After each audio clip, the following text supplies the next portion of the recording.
you open. And so I'm going to give you this little story here this morning before I start my talk. This is a doctor, a lawyer, and a little boy and a priest were out for a Sunday afternoon flight on a small plane. In spite of the best efforts of the pilot, the plane started to go down. Finally, the pilot grabbed a parachute, yelled to the passengers, and said that they had better jump, and then he bailed out. Unfortunately, there were only 3 parachutes left. The doctor grabbed one and said, "I'm a doctor, I save lives," and jumped out. The lawyer then said, "I'm a lawyer, and lawyers are the smartest people in the world. I deserve to live." So he grabbed the parachute and jumped out. The priest looked at the little boy and said, "My son, I've lived a long and full life. You are young and have your whole life ahead of you. Take the last parachute and live in peace." The little boy handed the parachute to the priest and said, "Not to worry, Father, the smartest man in the world just took off with my backpack."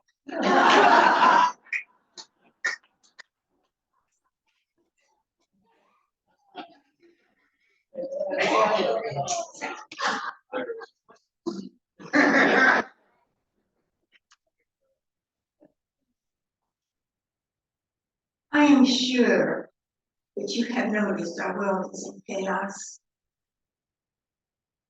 New wars spring up overnight. People are fleeing their homes and living in tent cities. Where there is not enough food, not enough water, not enough medical care, we're having severe weather all over the world. Natural disasters are taking their toll. Our children are taking guns to school and using them on their classmates. Do you wonder where all of this is going to end? Where are we going? It's a hard question to answer. Since we don't know where we are going, let's look at where we have been. Let's look at the 20th century. In the 20th century, we went way out. We went into external development. We sent a man to the moon. We cloned sheep. We transplanted the human heart. We did amazing things. We even sent a spaceship to Saturn. And what about those electronics? I can't even begin to list the electronic accomplishments. I'm still amazed at the cordless telephones. Nature always acts in balance, and we do too. So as far out as we have gone, it is now necessary for us to go just as deep within. We are now moving from an age of information to an age of intuition. We are moving away from the masculine principle.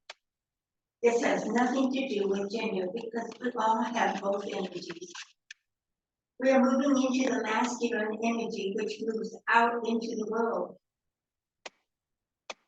to the feminine energy, which is all about the inner self. We have to do this to bring balance into our lives. We have created all of these machines and technology, but we have are not emotionally sophisticated to manage it. We are not responsible enough to handle it because we've only developed on the outside. I believe that America's gift to the world is not democracy, but new thought, because of the way new thought is evolving. America is currently the global frontrunner for the human psyche. We have all created America, but as we all have been part of the American dream, others are seeking the same.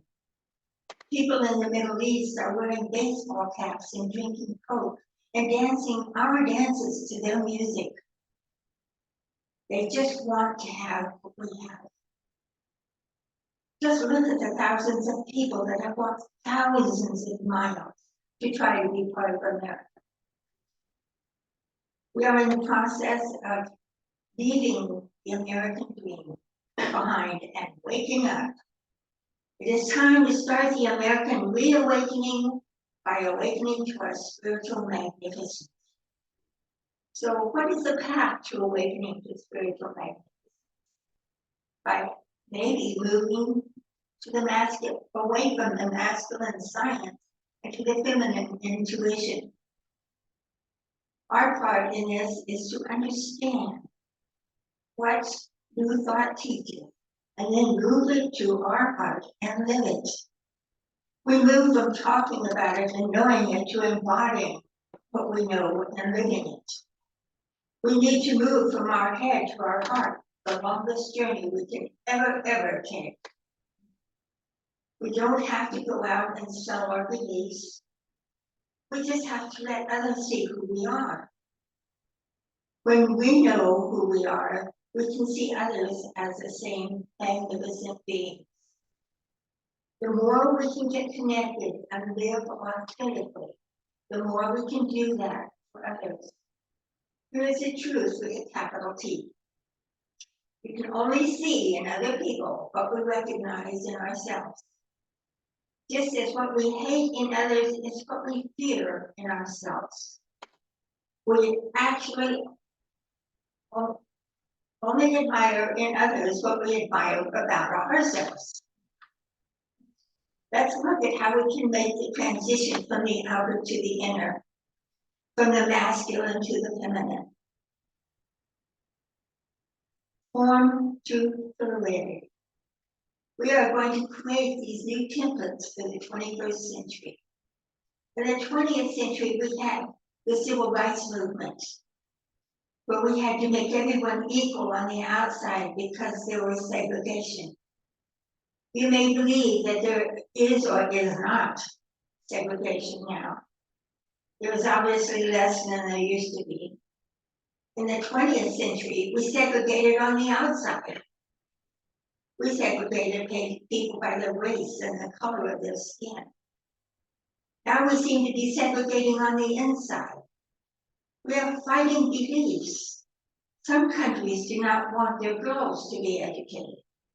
Yasser Arafat, you might think that's an unusual person to quote, said that religious wars are simply the product of ignorance.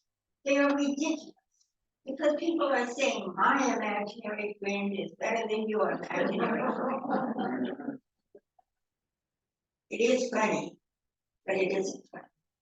For hundreds and thousands of people are losing their lives as we sit here.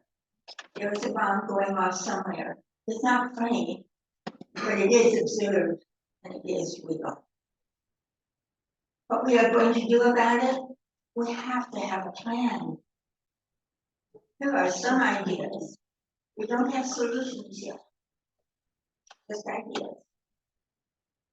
If we went back 100 years ago, who could possibly have predicted how this world would turn out? Who would have known that I could stand here and talk on a cell phone to someone in Australia?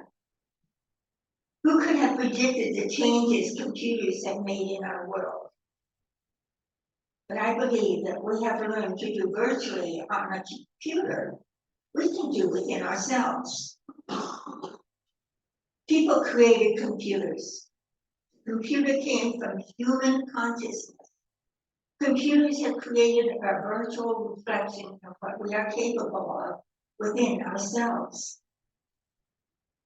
Shamans through the ages have been able to do telepathy. They didn't need telephones. The Aborigines in Australia just went into the dream time. From the book called The Cosmic Serpent, A History of DNA, they show a double helix on the cover that we are so proud that we have discovered.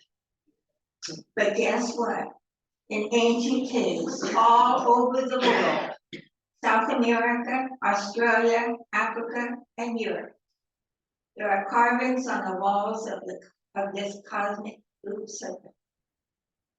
They think that when shamans went into altered states, they were actually able to see the healings, or maybe just seeing into the life of things.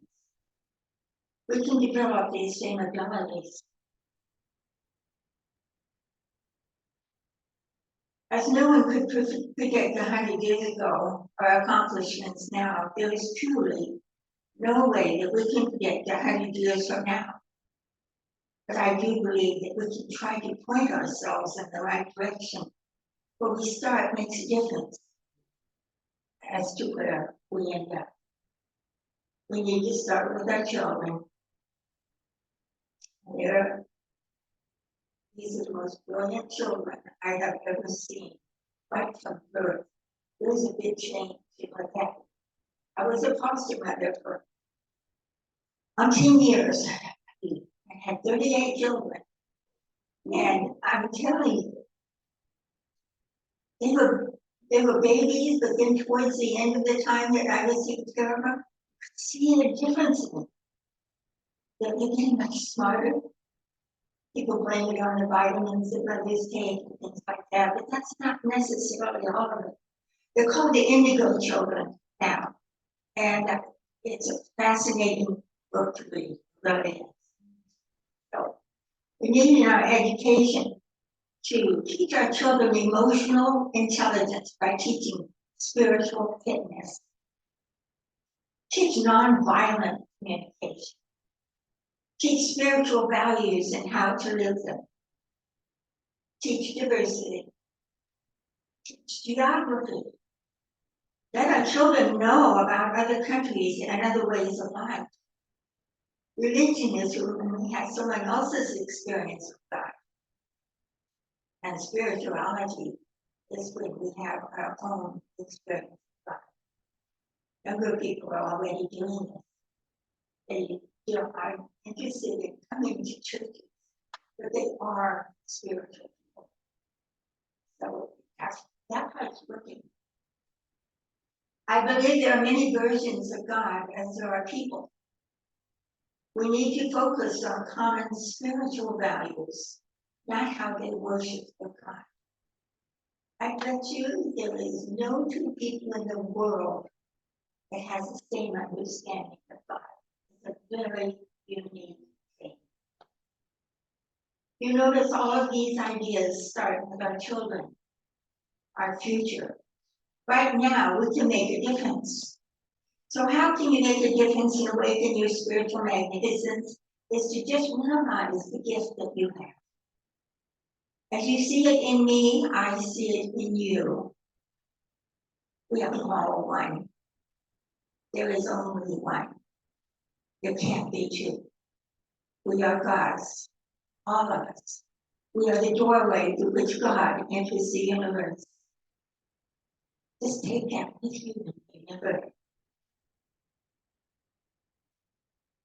Believe in what you have and take it out into the hospitals, the prisons, wherever religions haven't traditionally been, and take this new version of the divine to people so that they can find it within themselves. But most of all, be the peace that you wish to see in the world and give love freely.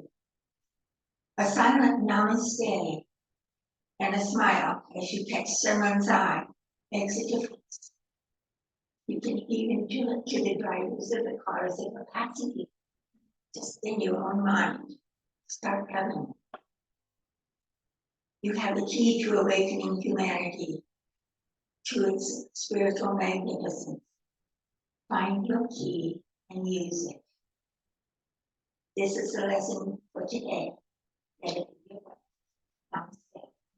Namaste.